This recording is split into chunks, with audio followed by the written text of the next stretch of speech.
Hello students, Balyan GS classes में आपका स्वागत है। स्टूडेंट्स, आज का हमारा टॉपिक है एक आदर्श विद्यार्थी के लक्षण। एक आदर्श विद्यार्थी में कौन कौन से लक्षण होने चाहिए, इन बातों पर आज की क्लास में हम डिटेल से डिस्कस करेंगे। परंतु डिस्कस करने से पहले हमें यह जान लेना बहुत अधिक आवश्यक है कि विद्यार्थी किसे कहते हैं। विद्यार्थी दो शब्दों से मिलकर बना है, विद्या जमा अर्थी, जिसका अर्थ होता है सीखने वाला। इसका तात्पर्य है कि जो व्यक्ति कुछ सीखना चाहता है वह विद्यार्थी कहलाता है। विद्यार्थी का उम्र से कोई संबंध नहीं होता है। विद्यार्थी एक बालक भी हो सकता है, किशोर भी हो सकता है, विद्यार्थी नौजवान भी हो सकता है और विद्यार्थी वयस्क भी हो सकता है, क्योंकि सीखने की कोई उम्र नहीं होती है। कोई भी व्यक्ति किसी भी उम्र में कोई भी चीज़ सीखने की कोशिश कर सकता है।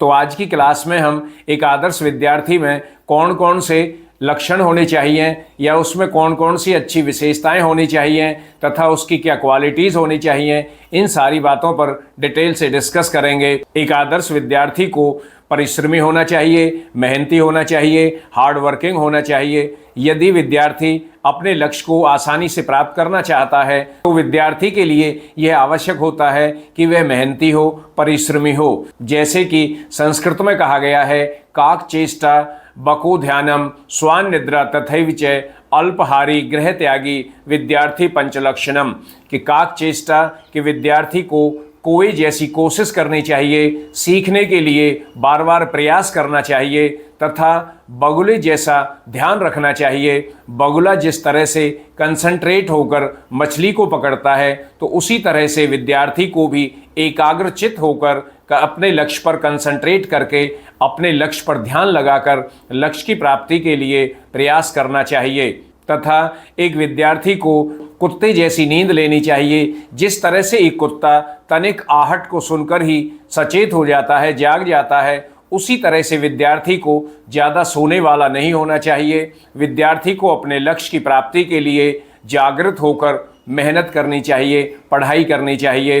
अल्पहारी, एक विद्यार्थी को कम खाने वाला होना चाहिए, क्योंकि विद्यार्थी ज़्यादा खाएगा तो उसे आलस आएगा और वह पढ़ाई नहीं कर पाएगा, अपने लक्ष्य की प्राप्ति भी नहीं कर पाएगा। विद्यार्थी को गृह त्यागी भी होना चाहिए, यानी पढ़ाई के लिए विद्यार्थी को अपने घर से दूर जाने के लिए तैयार रहना चाहिए। वहाँ पर विद्यार्थी को घर की याद सताती रहेगी। यदि माँ बाप की याद आती रहेगी तो वह विद्या प्राप्त नहीं कर सकता है। ये विद्यार्थी के 5 लक्षण बताए गए हैं। एक विद्यार्थी में ये 5 लक्षण होंगे तो विद्यार्थी अपने लक्ष्य की प्राप्ति को आसानी से कर सकता है। इसके साथ साथ यह भी कहा गया है, सुखार्थी व तज्जेत विद्या विद्यार्थी व तज्जेत सुखम, सुखार्थी कुतो विद्या विद्यार्थी कुतो सुखम। इसका तात्पर्य होता है कि जो सुख चाहने वाला होता है उसको विद्या को छोड़ देना चाहिए। इसका तात्पर्य है कि सुख प्राप्त करने वाला व्यक्ति विद्या प्राप्त नहीं कर सकता और जो विद्या प्राप्त करना चाहता है उसे सुखों को छोड़ देना चाहिए, क्योंकि सुख प्राप्त करने वाले को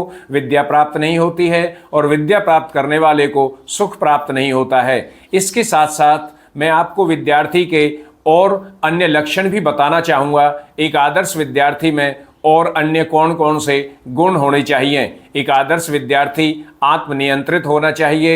एक आदर्श विद्यार्थी आत्म अनुशासित होना चाहिए। यदि विद्यार्थी अनुशासन में रहकर काम करेगा तो विद्यार्थी अपने लक्ष्य की प्राप्ति के लिए बेहतर प्रयास कर सकता है। एक विद्यार्थी का टाइम प्रबंधन बहुत अच्छा होना चाहिए। यदि विद्यार्थी समय नष्ट नहीं करता है और समय से अपने सारे कार्य करता है, विद्या प्राप्त करता है, तो वह अच्छी तरह से विद्या प्राप्त करके जीवन में सफल हो सकता है। एक विद्यार्थी में सत्यनिष्ठा होनी चाहिए, एकाग्रता होनी चाहिए, कर्तव्य परायणता होनी चाहिए। एक अच्छे विद्यार्थी को सहयोगी होना चाहिए। एक अच्छे विद्यार्थी में लक्ष्य की स्पष्टता होनी चाहिए। एक अच्छा विद्यार्थी आलसी नहीं होना चाहिए, उसे कर्तव्यनिष्ठ होना चाहिए। एक अच्छे विद्यार्थी में यदि ये सारी विशेषताएं होंगी, ये सभी गुण होंगे या क्वालिटीज़ होंगी, तो विद्यार्थी अच्छे से पढ़ाई करते हुए अपने लक्ष्य को आसानी से प्राप्त कर सकता है और वह जीवन में अपना विकास कर सकता है